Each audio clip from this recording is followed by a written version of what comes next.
السلام علیکم ورحمۃ اللہ وبرکاتہ۔ اعوذ باللہ من الشیطان الرجیم، بسم اللہ الرحمن الرحیم۔ الحمد للہ والصلاة والسلام علی رسول اللہ وآلہ اہل اللہ، واللعنۃ الدائمۃ علی اعدائہم اعداء اللہ من یوم عداوتہم الی یوم لقاء اللہ۔ عباد اللہ، اوصیکم ونفسی بتقوی اللہ، اتقوا اللہ فإن خیر الزاد التقوی۔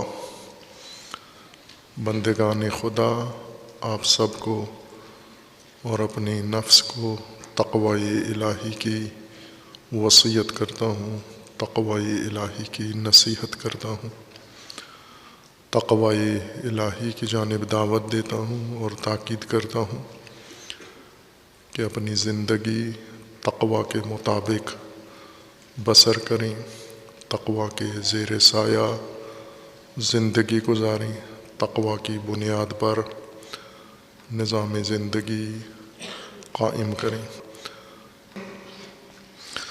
تقوی انسانی زندگی کی حفاظتی تدبیر ہے۔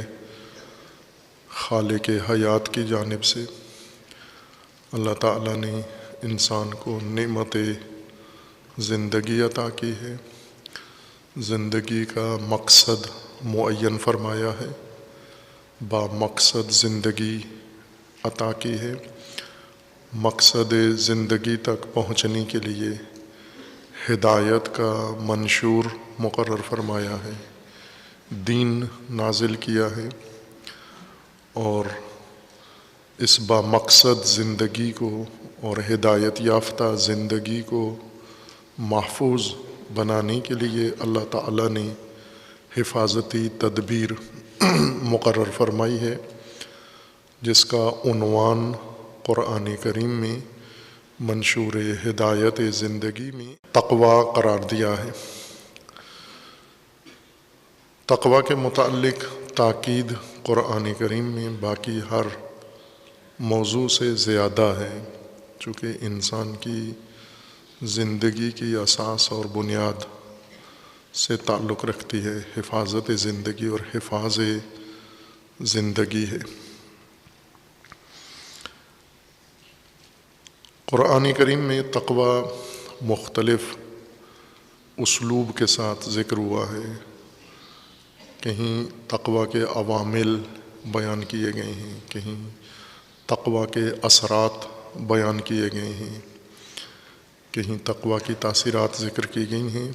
ان میں سے ایک اہم فصل تقوی کے متعلق اللہ تعالیٰ کا فرمان ہے، وہ حکم ہے، جو کثرت سے قرآن کریم میں تکرار ہوا ہے۔ اللہ تعالیٰ نے حکم دیا ہے مومنوں کو، بعض اوقات شخصیات کو، افراد کو اور مختلف طبقات کو تقوی اختیار کرو، اتقو و اتقی، اللہ کا تقوی اختیار کرو۔ لیکن تقوی کے متعلق یہ الجھن وجود میں آئی ہے کہ تقوی ابتدا سے ہی تحریف کا شکار ہوا ہے، معنوی تحریف کا شکار ہوا ہے، اور تقوی جس کا معنی حقیقی معنی حفاظت، صیانت تھا، نگہداری، اس کا معنی ڈر، خوف اور پرہیزگاری کر دیا گیا، اور یہ معنی خوف اور ڈر اور پرہیزگاری اتنا رائج اور راسخ ہوا ہے کہ آج ہر عالم اور غیر عالم کے ذہن میں لاشعوری طور پر یہ معنی بیٹھا ہوا ہے۔ جہاں بھی تقوی کا لفظ استعمال ہوتا ہے یا تقوی سے بنے ہوئے دیگر مشتق الفاظ کا استعمال ہوتا ہے، اس میں فوراً پرہیزگاری یا ڈر اور خوف ذہن میں آتا ہے سب کے۔ مترجمین نے بالاتفاق، بلکہ اتنا اتفاق مختلف اسلامی مذاہب اور فرقوں میں نہیں ہیں کہیں بھی جتنا تقویٰ کے معنی میں ہے کہ ڈر اور خوف اور پرہیزگاری، جس میں شیعہ سنی کی کوئی تمیز نہیں رہی، جبکہ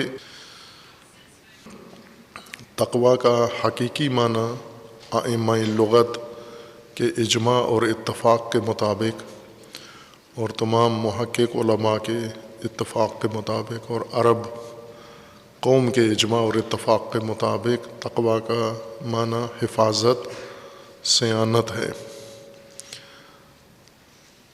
کیوں یہ معنی قرآن میں آ کر خوف اور ڈر میں بدل گیا اور پرہیزکاری میں؟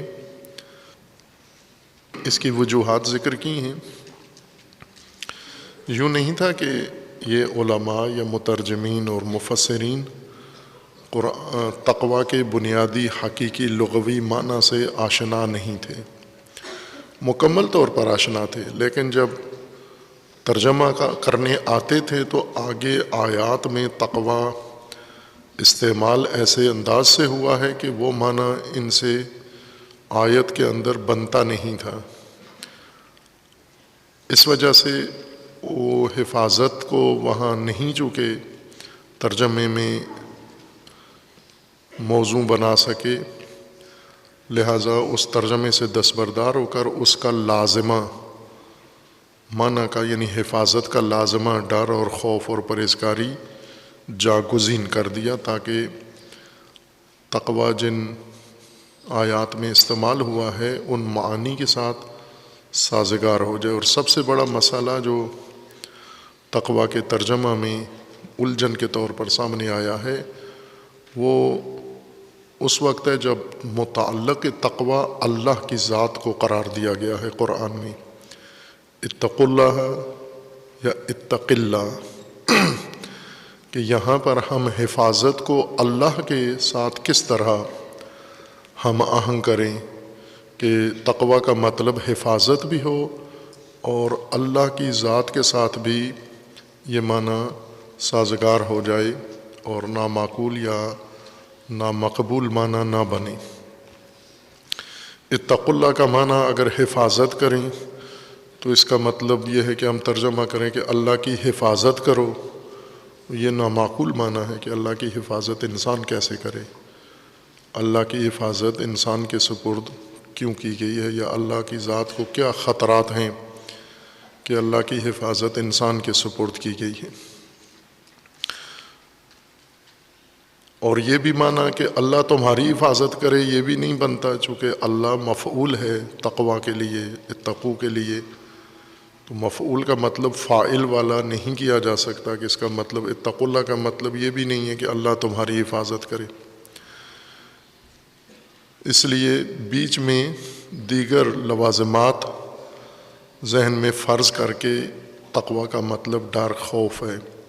اتقوا اللہ یعنی اللہ سے ڈرو، اللہ کا خوف کھاؤ، یا اتقوا اللہ یعنی بچو، پرہیز کرو ان چیزوں سے جن سے اللہ نے تمہیں بچنے کا حکم دیا ہے۔ لیکن قانون قرآن کے سمجھنے کا، دین کے سمجھنے کا یہ ہے کہ الفاظ جو دین میں استعمال ہوئے ہیں خصوصاً قرآن کریم میں، ان کے معانی کو پہلے تشخیص دیا جائے۔ حقیقی معانی کون سے ہیں؟ استعمالی معانی نہیں، حقیقی معانی۔ ان حقیقی معانی کو مد نظر رکھ کر، ذہن میں رکھ کر، پھر مختلف آیات میں ان الفاظ کو ملاحظہ کیا جائے اور تمام قرآن میں جہاں تقویٰ کا لفظ استعمال ہوا ہے اس کا حقیقی معنی ملحوظ رہے۔ حقیقی معنی جب ہم ہر آیت میں لحاظ کریں گے تو ہمیں بعض آیات میں یہ الجھن یقیناً پیش آئے گی کہ حقیقی معنی دیگر الفاظ کے ساتھ سازگار نہیں ہو رہا۔ اس صورت میں پھر یہ رائے حل نکالا جاتا ہے کہ حقیقی معنی سے ہٹ کر معنی کے لوازمات کو مد نظر رکھیں، ملحوظ رکھیں، تاکہ دیگر قرآن کی الفاظ کے ساتھ اور حقائق کے ساتھ معنی سازگار ہو جائے۔ لیکن جب تک حقیقی معنی دیگر مفردات اور الفاظ کے ساتھ ہم آہنگ ہو سکتا ہے، سازگار ہو سکتا ہے، اس وقت تک جائز نہیں ہے حقیقی معنی سے دستبردار ہو کر اس کے لوازمات کو معنی کے طور پر پیش کیا جائے۔ اب ہم تقویٰ میں ان آیات کے اندر غور کرتے ہیں جن میں یہ لفظ تقویٰ استعمال ہوا ہے، اور سب سے بڑا جو جیسا اشارہ کیا موضوع تقویٰ کی تفسیر میں وہاں ہے جہاں تقویٰ کا متعلق اللہ کی ذات کو قرار دیا ہے، اتقوا اللہ و اتق اللہ۔ اس بات کو سمجھنے کے لیے ہمیں چند قواعد، چند اصول عربی لغت کے اور قرآن کے سمجھنا ضروری ہیں۔ اس لیے کہا تھا کہ قرآن عربی قرآن ہدایت ہے، جیسا بعض آیات کے اندر گزرا ہے کہ ہم نے قرآن عربی نازل کیا ہے تاکہ لوگ ہدایت پا جائیں۔ قرآن اردو سے اتنی ہدایت نہیں ملتی قرآن فارسی سے یعنی ترجموں سے جتنی قرآن عربی کے اندر ہدایت کی گنجائش موجود ہے اور ہدایت کی ظرفیت ہے۔ مختلف اقوام میں مختلف زبانوں میں قرآن نازل ہو سکتا تھا، یہ تو مشکل کام نہیں ہے کہ اردو زبانوں کے لیے قرآن اردو ہی میں نازل ہوتا، فارسی والوں کے لیے فارسی میں نازل ہوتا، انگریزوں کے لیے انگریزی میں نازل ہوتا، اور مختلف زبانیں بولنے والوں کے لیے انہی کی اپنی زبانوں میں قرآن اللہ کی جانب سے حضرت جبریل لے کر مختلف زبانوں میں قرآن لے آتے۔ ہو سکتا تھا لیکن ایسے ہوا نہیں ہے، چونکہ حکمت کے خلاف ہے۔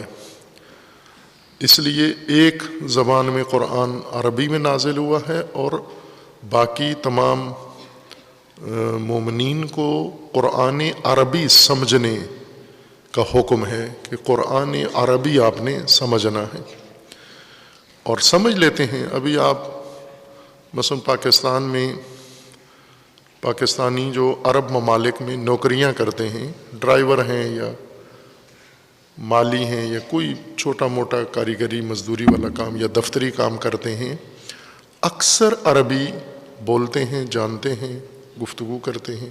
ان پڑھ بھی ہیں، بعض ان میں سے بالکل پڑھے لکھے نہیں ہیں لیکن عربی میں گفتگو کرتے ہیں، بہترین عربی بولتے ہیں۔ نوکری کے لیے عربی سیکھ لیتے ہو، جاب کے لیے عربی سیکھ لیتے ہو، ہدایت اور قرآن کے لیے عربی نہیں سیکھتے۔ اور پھر سب سے اجنبی زبان جو پاکستانیوں کے لیے بہت اجنبی زبان ہے وہ ہے انگریزی۔ پاکستان کی 90% صلاحیت انگریزی کھا جاتی ہے۔ یہ جو بچے تعلیم میں کامیاب نہیں ہوتے انگریزی کی وجہ سے، 90% پاکستانی بچے ناکام ہو جاتے ہیں، تعلیم کے میدان میں بھاگ جاتے ہیں، فیل ہو جاتے ہیں، مطلوبہ نمبر حاصل نہیں کر سکتے، محنت کے باوجود، پیسہ خرچ کرنے کے باوجود، اس اجنبی زبان کی وجہ سے ہے۔ جیسا وزیر اعظم نے کہا تھا کہ انگریزی ہماری ناکامی کا سب سے بڑا سبب ہے اور احساس کمتری ہے، اور ہماری ناکامی میں سب سے بڑا دخل اس مضمون کو ہے، ایک بے فائدہ مضمون جس کا کوئی حاصل محصول نہیں ہے لیکن ناکامی کے لیے فلٹر بنا ہوا ہے، اور مشکل بھی ہے۔ انگریزی یہ سیکھ لیتے ہیں، اس میں دن رات ماں باپ بھی انگلش میڈیم سکولوں میں بچے بھیجتے ہیں، قرآن میڈیم سکولوں میں کیوں نہیں بھیجتے؟ عربی میڈیم سکولوں میں کیوں نہیں بھیجتے؟ عربی میں رغبت مومنوں کو کیوں نہیں ہے؟ کہتے اپنے آپ کو مومن ہیں، قرآن کے قاری سمجھتے ہیں، لیکن قرآن کی زبان سے بالکل اجنبیت حاصل ہے۔ اور خصوصاً شیعہ دیکھیں تو چونکہ شیعہ دو منبع قائل ہیں، قرآن و اہل البیت، اہل البیت کی زبان بھی عربی ہے. اہل بیت علیہ السلام میں سے کوئی امام فارسی زبان، اردو زبان، انگریزی زبان نہیں ہے، سب عربی میں ہے. امام جعفر صادق علیہ السلام نے تمام دین و تشیع عربی میں بیان فرمایا ہے، اور ہمارے علماء فقہا ایک عرصے تک عربی پڑھتے ہیں تاکہ امام صادق علیہ السلام کی حدیث سمجھ سکیں. اب دعوے محبت اہل بیت کے ہیں، پیروی اہل بیت کے ہیں، قرآن کے ہیں، لیکن زبان قرآن سے افسوسناک حد تک لا علمی ہے اور دوری ہے، یعنی عربی سے. عربی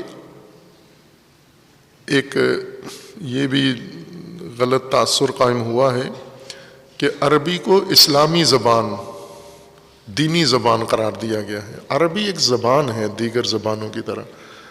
عربی پڑھ کے عالم بن جاتا ہے انسان، نہ، عربی پڑھ کے آپ وہی رہیں گے جو ہیں. اسکالر ہیں تو اسکالر رہیں، دانشور ہیں تو دانشور رہیں، آپ بابو ہیں تو بابو ہی رہیں، آپ ڈاکٹر ہیں تو ڈاکٹر ہی رہیں گے، انجینئر ہیں تو انجینئر ہی رہیں گے. عرب انجینئر ہی ہوتے ہیں. عرب ملکوں میں جو انجینئر بنتے ہیں، ڈاکٹر بنتے ہیں، عربی بولتے ہیں لیکن مولوی نہیں بنتے.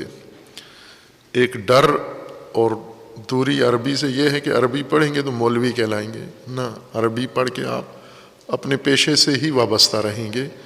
فائدہ یہ ہوگا کہ آپ قرآن عربی سمجھنے کے قابل ہو جائیں گے. یہ اتنا بڑا معمہ جو بنا دیا گیا ہے، اور تقلیداً چونکہ تحقیق اور تعلیم کے میدان میں، علمی میدان میں تقلید بہت بڑی رکاوٹ ہے. لا علم کو عالم کی تقلید کرنی چاہیے، لیکن عالم کو عالم کی تقلید نہیں کرنی چاہیے. محقق کو محقق کی تقلید نہیں کرنی چاہیے. مجتہد کو مجتہد کی تقلید نہیں کرنی چاہیے. لا علم کو عالم کی کرنی چاہیے تقلید. ترجمے چونکہ تقلیدی ہیں، سابقہ علماء نے ترجمے کیے ہیں، موجودہ یا آباد میں آنے والے، انہوں نے ان سابقہ علماء کے ترجموں کو سامنے رکھ کر ترجمہ کیا ہے. ابھی پاکستان میں ایک رائج مقبول ترجمہ، ان کے مترجم صاحب سے خود میں نے پوچھا کہ آپ کیسے، ترجمے کا اسلوب کیا ہے، تو وہ کہتے ہیں میں تمام مترجمین کے ترجمے سامنے رکھے ہیں، اور ان میں سے جس کا پسند آتا تھا، دل کو لگتا تھا، اچھا لگتا تھا، وہ میں اپنے ترجمہ کا حصہ بنا لیتا تھا. تو ان سے پوچھا کہ ترجمے کے لیے پہلے مفردات کے اوپر تحقیق کی جاتی ہے، کوئی لغت کی بنیاد بنائی جاتی ہے، کوئی مبنا اختیار کیا جاتا ہے. تو کہا نا، اتنا وقت نہیں تھا اور یہ فالتو کام ہے، اس کی کوئی ضرورت نہیں ہے. تو ظاہر ہے جو دوسرے ترجموں میں لکھا ہوا تھا وہی ترجمہ ان دوسرے لوگوں نے بھی اٹھا لیا ہے. مثلا ابھی پاکستان میں آزاد ترجمہ اور تھوڑا جدت والا ترجمہ مولانا مودودی کا ہے. اکثر مترجمین جو تھوڑا نئی فکر رکھتے ہیں اور کھلے ذہن سے قرآن پڑھتے ہیں تو وہ مولانا مودودی کے ترجمے کو ترجیح دیتے ہیں. ان کی اردو بھی بہت اچھی ہے مودودی صاحب کی، اور انہوں نے ترجمے میں خاص ایک پہلو بھی نظر میں رکھا ہے، لہٰذا ان کے ترجمے کو تقلید کرتے ہیں اکثر لوگ مترجم. اور اگر بالکل درسی قسم کا ترجمہ ہو مدرسے والوں کا، جس میں یہ کوشش نہ کی گئی ہو کہ کسی کو سمجھ بھی آئے ترجمہ، بلکہ یہ کوشش کی گئی ہو کہ عربی اردو کے مطابق ہو جائے، اردو عربی کے مطابق ہو جائے، اس ترجمے کے اور منابع ہیں وہ ان کو زیادہ مد نظر رکھتے ہیں. ایک قانون عربی زبان کا یہ ہے کہ تقوی ایک تو اس کا بنیادی لفظ ہے، وقایا مادہ ہے، اصلی بنیادی مادہ تقوی کا واقعی ہے، واو قاف یہ، واقعہ یا واقعی، قاف دو نقطے والا، اس سے یہ سارا آگے مفہوم بنا ہے. تقوی بھی اسی سے تشکیل پایا ہے۔ واقعی کا بنیادی معنی، لفظی معنی ایک ہی ہے، نہ کہ کئی معنی ہیں تقویٰ کے، ایک معنی ہے معین ولا غیر، اس کے علاوہ کوئی اور معنی وقایا کا یا واقعی کا نہیں ہے، ایک ہی معنی ہے حفاظت، صیانت، کسی چیز کو محفوظ رکھنا۔ وقایا وہ ذریعہ جس سے دوسری کسی شے کو تحفظ دیا جائے، اس کو وقایا کہتے ہیں۔ مختلف چیزوں کے نام عربوں نے وقایا رکھا ہوا ہے، جیسے سپر، ڈھال، جنگ میں اس کو وقایا کہتے ہیں، چونکہ اسے حفاظت کی جاتی ہے اپنی دشمن کے حملے سے، تیر کے مقابلے میں، تلوار کے مقابلے میں، یہ وقایا ہے، حفاظتی سپر ہے۔ اور اس کے علاوہ اور بہت ساری چیزیں، مثلا بہت سارے برتن، ظروف، ان کے افادیت اور مقصد کے پیش نظر ان کے نام ہیں۔ برتنوں کے اندر جو چیز ڈال دیتے ہیں، پھر اس کو ڈھانپ کے حفاظت کرتے ہیں برتن کے اندر موجود شے کی۔ یہ ڈھکن جو برتن کے اندر موجود دودھ یا کسی بھی اہم چیز کی حفاظت کے لیے ہوتا ہے، اس کو بھی عرب وقایا کہتے ہیں، ڈھکن کو، جس کے ذریعے سے حفاظت، گرد و غبار نہ پڑے، مکھیاں نہ جائیں، گندگی، غلاظت، میل کچیل اس کے اندر نہ جائے۔ اسی طرح سر کو ڈھانپنے کے لیے جو ذریعہ استعمال کیا جائے، اگر گرد و غبار سے ڈھانپا جاتا ہے، جیسے رومال باندھ لیتے ہیں یا ٹوپی پہن لیتے ہیں، یا اگر کسی ضرب سے بچانے کے لیے خود سخت چیز، جیسے آج کل ہیلمٹ پہنتے ہیں موٹر سائیکل چلانے والے یا تعمیراتی کام کرنے والے، یہ وقایا کہلاتی ہیں یہ ساری چیزیں، چونکہ حفاظت کے لیے ہیں، سر کی حفاظت کے لیے ہیں، پاؤں کی حفاظت کے لیے ہیں، جسم کی حفاظت کے لیے ہیں، اشیاء کی حفاظت کے لیے بہت سارے وسائل وقایا کہلاتے ہیں۔ حفاظت میں ہر حفاظت کو وقایا اور واقعی نہیں کہتے، چونکہ حفاظت، حفظ بھی عربی لفظ ہے، صیانت بھی عربی لفظ ہے، وقایا بھی عربی لفظ ہے۔ ہم وقایا کا معنی سمجھنے کے لیے صیانت و حفاظت استعمال کرتے ہیں، تو پھر تقویٰ کے بجائے حفاظت کا ہی لفظ بیان کر دیا جاتا، اتقوا اللہ کے بجائے کہہ دیا جاتا واحفظوا، حفاظت کرو، سونو، صیانت کرو، بچاؤ۔ تقویٰ کیوں؟ ایک حفاظت ہوتے ہوئے، لفظ حفاظت ہوتے ہوئے عربی میں تقویٰ کیوں استعمال کیا گیا حفاظت کے معنی میں؟ تقویٰ کا مطلب فقط حفاظت نہیں ہے، بلکہ اس چیز کی حفاظت ہے۔ یہ تقویٰ کے معنی میں جو حفاظت ہے اس کی خصوصیت ہے، اگر یہ خصوصیت ملحوظ نہ ہو وہ حفاظت تقویٰ نہیں کہلاتی، وہ حفاظت کہلاتی ہے، صیانت کہلاتی ہے، یا دیگر الفاظ عربی کے اس کے لیے استعمال کیے جائیں گے۔ تقویٰ اس چیز کی حفاظت کے لیے ہے، یعنی تقویٰ کا مطلب حفاظت ہے، لیکن نہ ہر حفاظت اور ہر چیز کی حفاظت، بلکہ اس چیز کی حفاظت جو بہت ہی اہمیت رکھتی ہو، بنیادی نوعیت کی ہو، اور جس کو انسان کو بچانا اس کے لیے بہت اہم معنی سمجھا جاتا ہو، اس چیز کی جو حیاتی حیثیت انسان کے لیے رکھتی ہے۔ جیسے سر کو، ہیلمٹ کو وقایا کیوں کہتے ہیں؟ اس لیے کہ سر کھوپڑی ہے، اور یہاں کی ضرب اگر یہ نہ بچے تو انسان کی زندگی ختم ہو جاتی ہے۔ یہ ایک حیاتی اہمیت والی چیز ہے سر انسان کا، یا سینہ انسان کا حیاتی حفاظت والی چیز ہے۔ سپر اور ڈھال حفاظت کے لیے استعمال کرتے ہیں اور وقایا کہتے ہیں۔ خوب، کیوں اس کو حفاظ نہیں کہتے؟ سپر کو حفاظ کہیں آپ، حفاظ نہیں وقایا کہیں گے، کیوں؟ اس لیے کہ یہ ڈھال جس چیز کی حفاظت کے لیے ہے وہ حیاتی نوعیت کی ہے، بنیادی نوعیت کی ہے، وہ معمولی چیز نہیں ہے. لہٰذا مال دنیا بچانا یا یہ چیزیں بچانا یہ تقویٰ نہیں کہلاتا. مثلاً عمارت کے تحفظ کے لیے کوئی چیز استعمال کرنا یا اور کپڑے محفوظ رکھنے کے لیے صندوق بنانا، یہ تقویٰ نہیں ہے.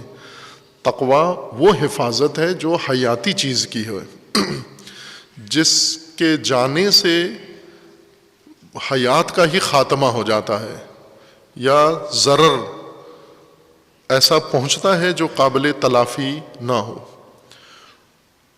حفاظت اس چیز کی تقویٰ کہلاتی ہے، وقایہ کہلاتی ہے. دوم، جس شے سے محفوظ رکھنا ہے وہ نہایت نقصان دہ چیز ہو. وقایہ یا حفاظت بہت نقصان اور بہت بڑے ضرر سے بچانے والی شے کو یا بچنے کو حفاظت کہتے ہیں. نقصان اور ضرر کی نوعیت ہیں، مختلف درجات ہیں.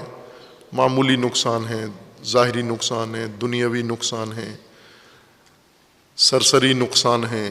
کچھ ایسے نقصان اور ضرر ہیں جو مہلک قسم کے ہیں، شدید ضرر اور شدید نقصان ان کے نتیجے میں انسان کو پہنچتا ہے. ان امور سے بچانا، حیاتی چیز کو جو بہت بنیادی نوعیت کی ہو، حیاتی درجہ رکھتی ہو، اس کو بچانا انتہائی مہلک شے سے، یہ وقایہ کہلاتا ہے. حفاظت جس کا عنوان تقویٰ ہے، یہ خصوصیات اس کے معنی کے اندر ماخوذ ہیں. اس لیے ہر حفاظت کو عرب وقایہ نہیں کہتے اور ہر حفاظت کے ذریعے کو وقایہ نہیں کہتے. ہر چیز کے محفوظ رکھنے کو وقایہ نہیں کہتے، الگ الفاظ استعمال کرتے ہیں. دوسری چیز جو عربی قاعدے کے مطابق ہمیں سمجھنی ہے وہ یہ ہے کہ یہ لفظ مادہ اپنے مختلف حالتوں میں جس طرح قرآن نے استعمال بھی کیا ہے، قو انفسکم، قو یہ بھی امر ہے تقویٰ کے متعلق، اتقی یہ بھی امر ہے، اتقو یہ بھی امر ہے. یعنی تقویٰ کو کبھی اسی مادہ میں استعمال کیا گیا ہے جس کو عام طالب علم اپنی عربی اصطلاح میں کہتے ہیں کہ ثلاثی مجرد کے باب سے استعمال کیا گیا ہے. واقع اس معنی میں بھی استعمال ہوا ہے، اور اس کو دیگر عربی ابواب میں بھی استعمال کیا گیا ہے، جیسے باب افتعال ہے. باب افتعال میں بھی اس کو استعمال کیا گیا ہے. زیادہ تر اس کا استعمال اس باب سے ہے، جیسے اتقو.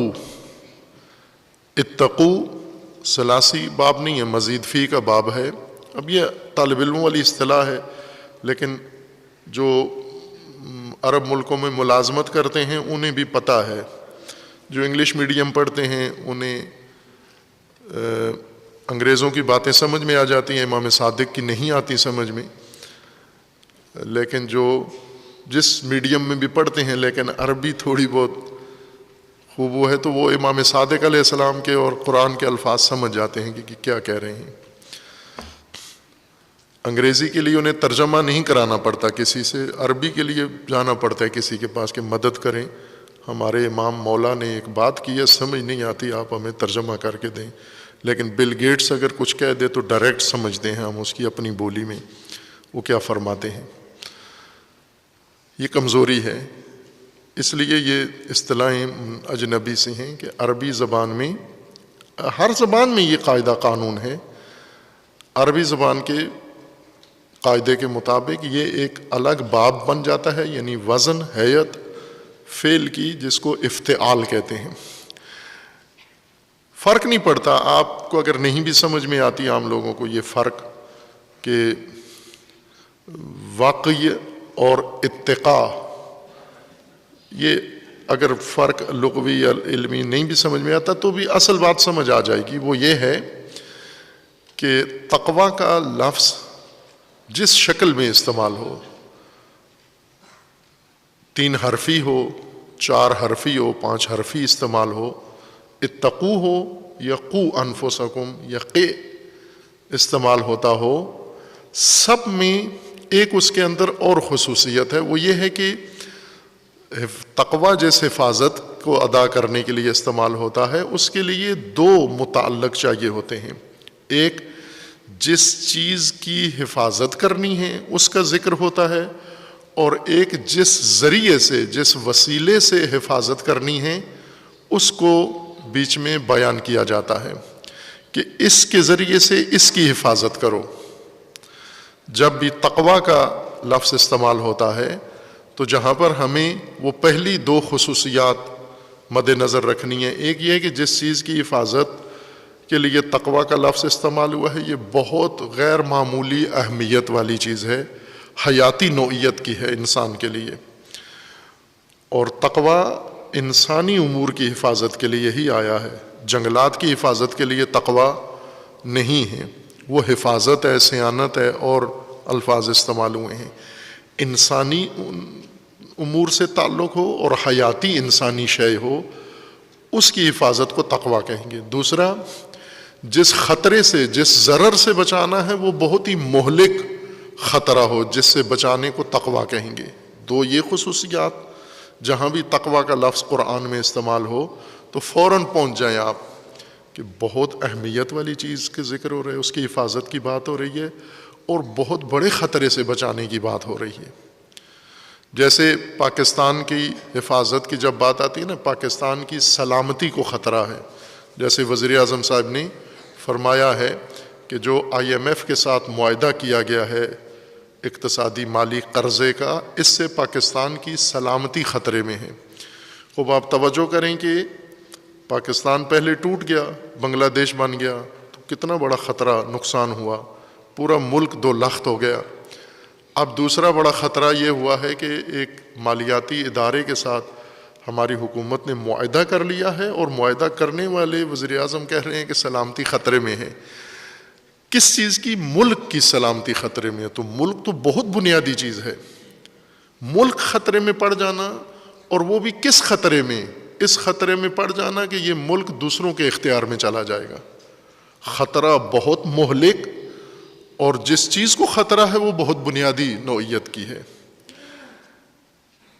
اس سے بچنے کے لیے تقوی کا لفظ استعمال ہوتا ہے، اور 2 خصوصیات یہ ہیں، 2 خصوصیات اور ہیں تقوی کے اندر۔ جب بھی قرآن میں پڑھتے ہوئے قرآن تقوی آئے تو یہ 4 چیزیں فوراً آپ کے ذہن میں آ جائیں گی، یہ 4 چیزیں تو سمجھ کے آگے بڑھنا ہے اس آیت سے۔ ایک یہ کہ جس چیز کی حفاظت کے لیے کہا جا رہا ہے بہت بنیادی نوعیت کی ہے، کسے بچانا چاہتے ہیں۔ دوم، بہت بڑے مہلک خطرے سے بچانا مقصود ہے۔ سوم، جس چیز کو بچایا جا رہا ہے اس کی بنیادی نوعیت تو ہے، لیکن وہ اصل چیز جس کو تحفظ دینا ہے وہ یہ ہے۔ چوتھی چیز، جس کے ذریعے سے تحفظ دینا ہے، وسیلہ حفاظت کیا یہاں پیش کیا جا رہا ہے؟ جس کو بچانا ہے، جس کے ذریعے سے بچانا ہے، جسے بچانا ہے وہ حیاتی نوعیت کی ہے، اور جس خطرے سے بچانا ہے وہ بہت ہی مہلک خطرہ ہے۔ لہٰذا جہاں تقوی کا لفظ استعمال ہوتا ہے یہ 4 چیزیں قاری قرآن، تالی قرآن کے سمجھ میں آئیں۔ تالی کا معنی پہلے کیا نا، تالی عموماً تلاوت کرنے کو، سر میں پڑھنے کو تالی کہتے ہیں، اور تحت اللفظ پڑھنے کو قاری کہتے ہیں۔ قاری جو ویسے پڑھ سکتا ہو قرآن، تالی جو سر میں پڑھتا ہو، یا بغیر سر کے پڑھنا تلاوت ہے اور سر کے ساتھ پڑھنا قراءت ہے۔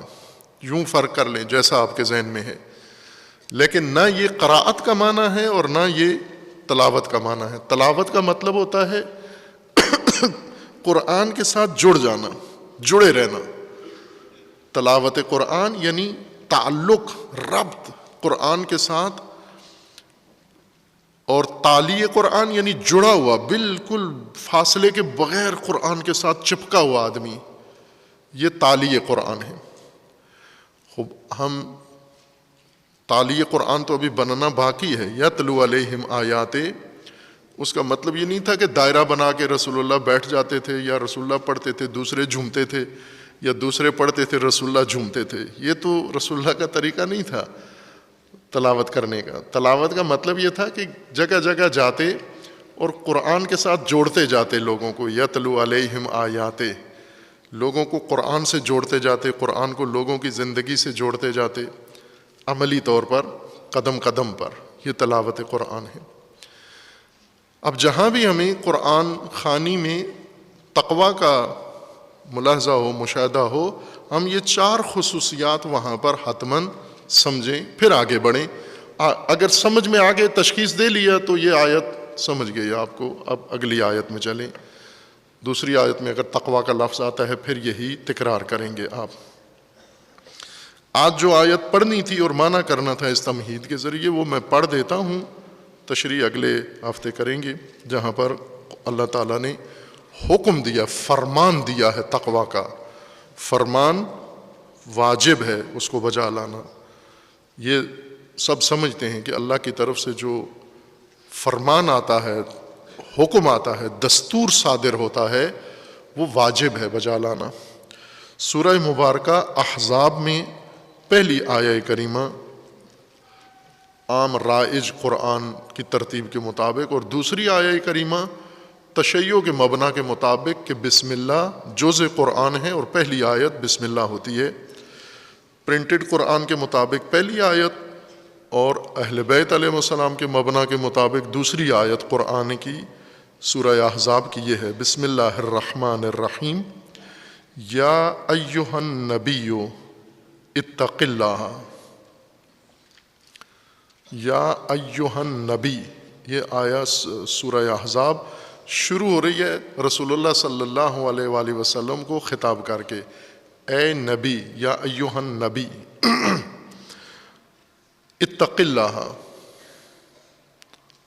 تقوی اختیار کرے. اتقو جمع کا صیغہ ہے، اتق مفرد کا صیغہ ہے. اتق اللہ یعنی آپ رسول، آپ، یہ قوم کے لیے نہیں ہے، آپ کے لیے یہ فرمان ہے، رسول اللہ کے لیے انحصاری فرمان ہے کہ اے رسول آپ تقوی اختیار کریں، اللہ کا تقوی اختیار کریں. ابھی ترجمہ میں نہیں کرتا، یہ تمہیدی مطالب بیان ہو جائیں پھر معنی خود ہی سمجھ میں آ جائے گا، آپ خود ترجمہ کرنے لگیں گے اتق اللہ و اتق اللہ کا. اتق اللہ ولا تطع الکافرین والمنافقین. اے نبی اتق اللہ، اور اطاعت مت کریں اے نبی کافروں کی اور منافقوں کی. ان اللہ کان علیما حکیما، اللہ علیم ہے، حکیم ہے. واتبع ما یوحی الیک من ربک، اطاعت بات سننی نہیں ہے وحی کے علاوہ کسی کی بھی، خصوصاً کافروں کی اور منافقوں کی ایک بھی نہیں سننی.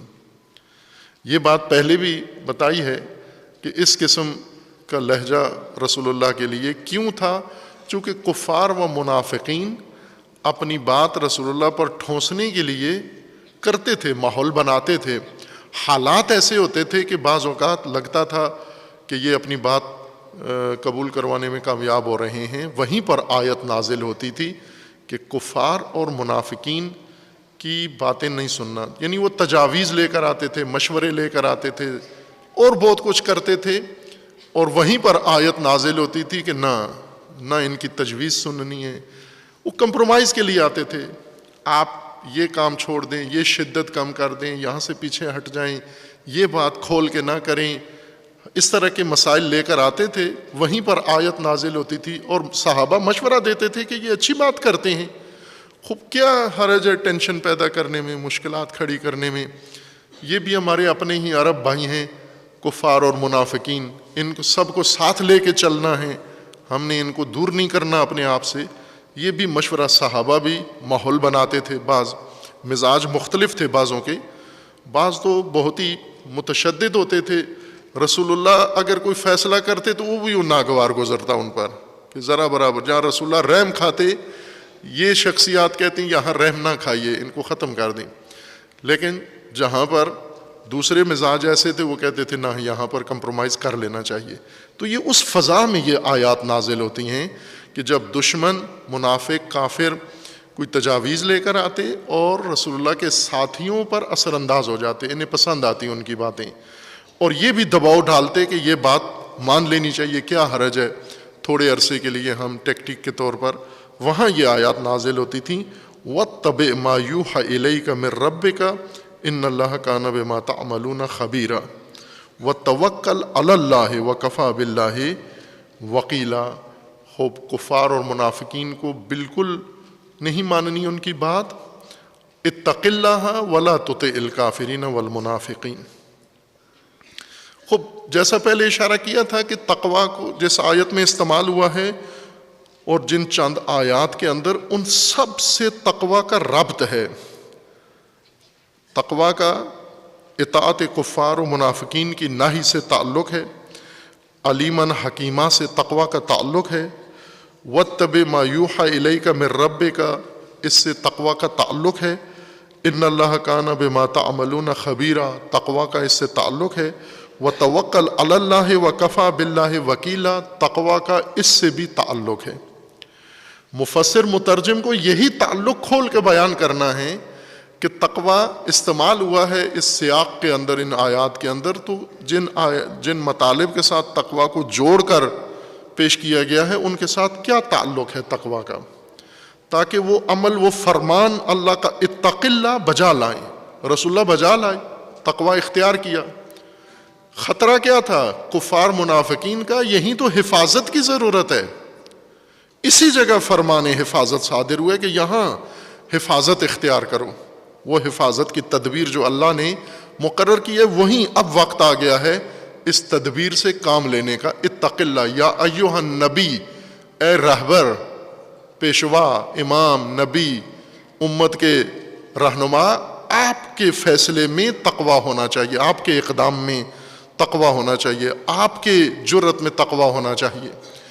قوم اپنے وقت پہ قوم تقوی دکھائے گی، لیکن اب آپ کے تقوی کی باری ہے، رہبر کے تقوی کی باری ہے کہ منافقین اور کفار ان کو کوئی تاوان ادا نہیں کرنا. اس میں حکم ہے تقوی کا. عرض کیا تھا صرف آیت پڑھنا مقصود تھا، باقی بعد میں انشاءاللہ عرض کیا جائے گا. اللہ تعالی ہم سب کو لباس تقوی سے آراستہ ہونے کی توفیق عطا فرمائے انشاءاللہ. اعوذ باللہ من الشیطان الرجیم. بسم اللہ الرحمن الرحیم. انا اعطیناک الکوثر فصل لربک وانحر ان شانئک هو الابتر.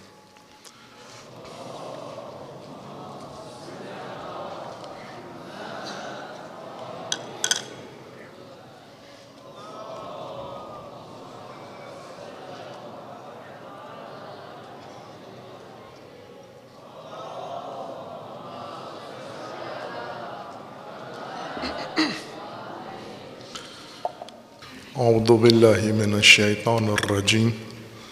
بسم اللہ الرحمن الرحیم. الحمد للہ والصلاة والسلام علی رسول اللہ وآلہ اہل اللہ. سیما علی امیر المؤمنین علی ابن ابی طالب علیہ الصلاۃ والسلام و فاطمۃ الزہرا سیدۃ النساء العالمین والحسن والحسین سیدی شباب اہل الجنہ و سبطی الرحمہ و علی ابن الحسین و محمد ابن علی و جعفر ابن محمد و موسیٰ ابن جعفر و علی ابن موسیٰ و محمد ابن علی و علی ابن محمد والحسن ابن علی والحجت ابن الحسن القائم المنتظر المہدی حجج اللہ علی عبادہ و امناؤہ فی بلادہ واللعن علی اعدائہم اجمعین من الآن الی قیام یوم الدین. عباد اللہ اوصیکم ونفسی بتقوی اللہ. اتقوا اللہ فإن خیر الزاد التقوی. بندگان خدا آپ سب کو اور اپنے نفس کو تقوی الہی کی وصیت کرتا ہوں، تقوی الہی کی نصیحت کرتا ہوں، تقوی الہی کی دعوت دیتا ہوں اور تاکید کرتا ہوں کہ اپنی زندگی تقوی کے مطابق بسر کریں، تقوی کے زیر سایہ زندگی گزاریں۔ تقوی اور نظام تقوی اور امت با تقوی کے لیے اللہ تعالیٰ نے جو جامع اہتمام فرمایا ہے، اس جامع اہتمام کا ایک اہم شعبہ روز جمعہ و نماز جمعہ ہے۔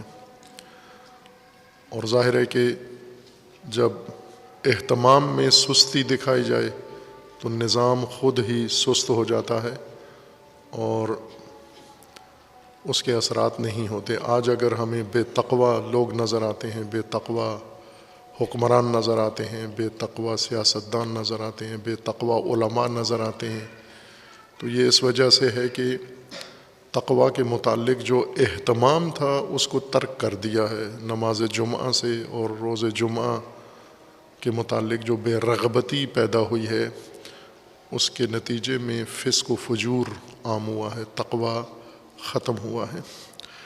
تقوی کو بحال کرنے کے لیے ہمیں جمعہ کو قائم کرنا پڑے گا، اور بعض علماء نے اپنے عہد میں یہ بے رغبتی دیکھی تو اس کے مقابلے کے لیے انہوں نے اپنی تمام طاقت، علمی طاقت، تحقیقی طاقت، توانائی بروئے کار لائی اور اس امر الہی سے دور امت کو امر الہی کے قریب لانے کی کوشش کی ہے، جن میں شہید ثانی رحمۃ اللہ علیہ، شہید رحمۃ اللہ علیہ نے شبہات کے ازالے کے لیے، مومنین کی آگاہی کے لیے اور علماء کی توجہ کے لیے فقیہانہ مجتہدانہ بحث کی ہے اپنی کتاب میں، جیسے توفیق الہی سے اس عرصے میں آپ کی خدمت میں پیش کیا ہے۔ اس کے آخر میں شہید نے وصیت فرمائی ہے اور خاتمہ کتاب میں چند مطالب ذکر کی ہیں جو بہت اہم ہیں۔ اس کے آخر میں آخری جملات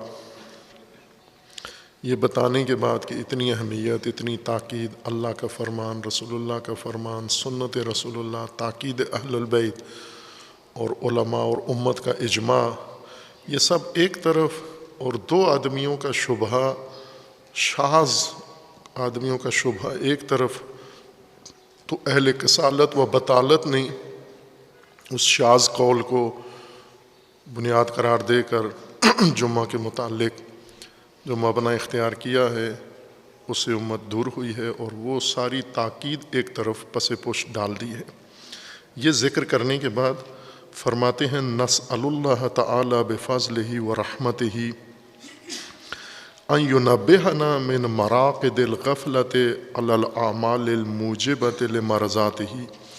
ہم اللہ سے دعا مانگتے ہیں، خدایا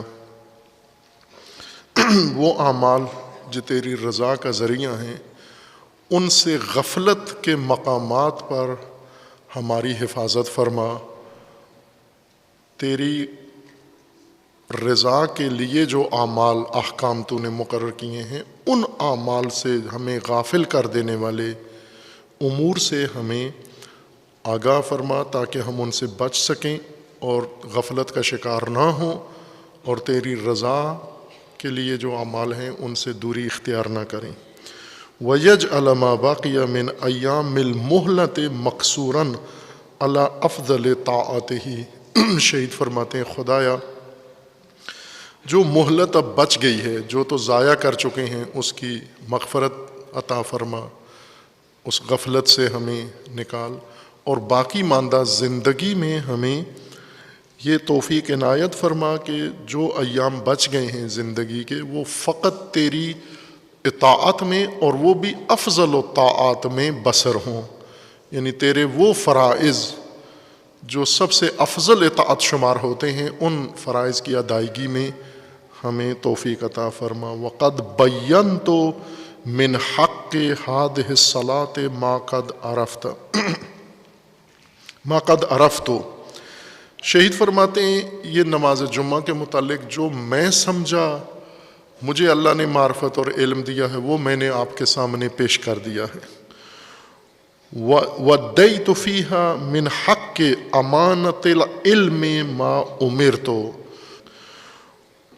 اور جتنا اللہ نے علم مجھے دیا اور امانت مجھے سونپی میں نے کوشش کی اس امانت کو حق ادا کروں جیسا مجھے امر تھا، یعنی عالم کا جو فریضہ تھا وہ میں نے ادا کیا ہے، مجھے یہی بحیثیت فقیہ و عالم یہی فریضہ تھا۔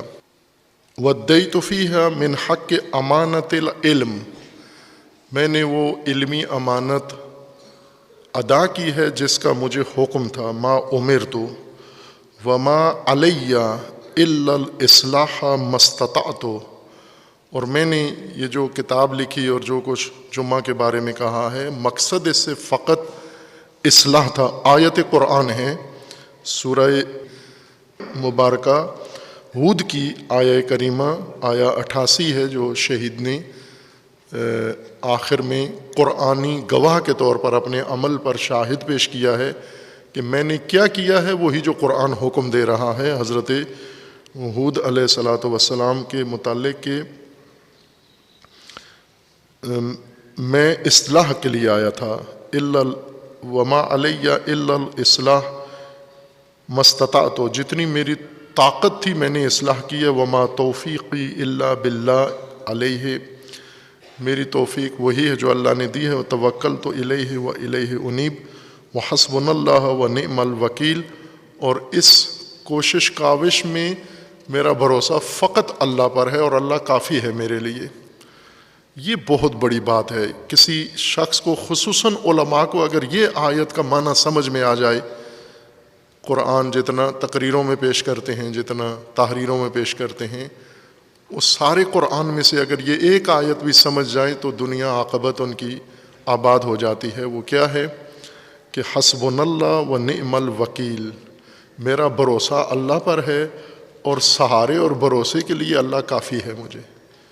اور یہ واقعیت کے طور پر ایک عالم اگر عملاً اس کو عملی کر کے دکھائے، اپنی زندگی میں ثابت کرے کہ اللہ کے علاوہ اس کو کسی کی ضرورت نہیں ہے۔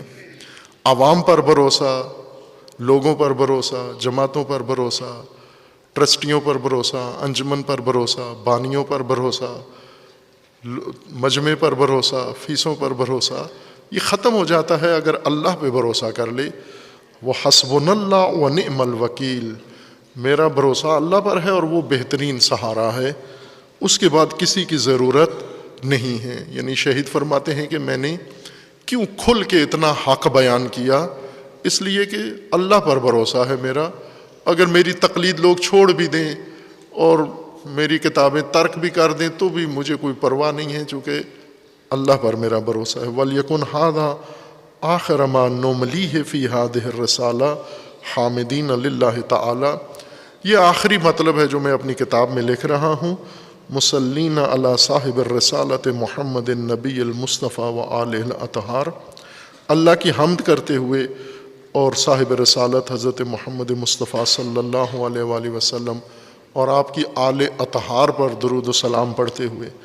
فرغ من تسویدہا مؤلفہا الفقیر، یہ شہید کے اپنے الفاظ ہیں کہ یہ کتاب لکھنے سے یہ فقیر محتاج اللہ، الفقیر الی عفو اللہ زین الدین ابن علی ابن احمد الشامی العاملی، میں فقیر اللہ کا محتاج بندہ زین الدین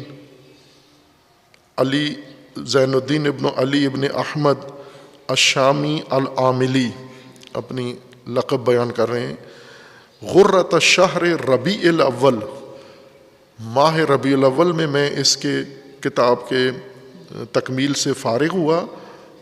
المنتظم فی سلک سنہ اثنتین و ستین و تسمئہ ہجریاً حامداً مصلیاً مسلماً مستغفرا، یہ 762 ہجری میں 762 ہجری میں میں اس کتاب کے لکھنے سے فارغ ہوا۔ خوب، اب آپ دیکھیں یہ کتاب 700 یعنی 8ویں ہجری میں لکھی گئی تھی، 8ویں ہجری میں۔ اب کون سا سال جا رہا ہے؟ کون سا سنہ ہے؟ صدی ہجری کون سی ہے؟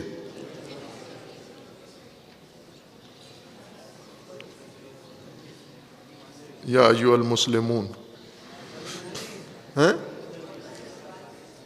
15ویں صدی ہے۔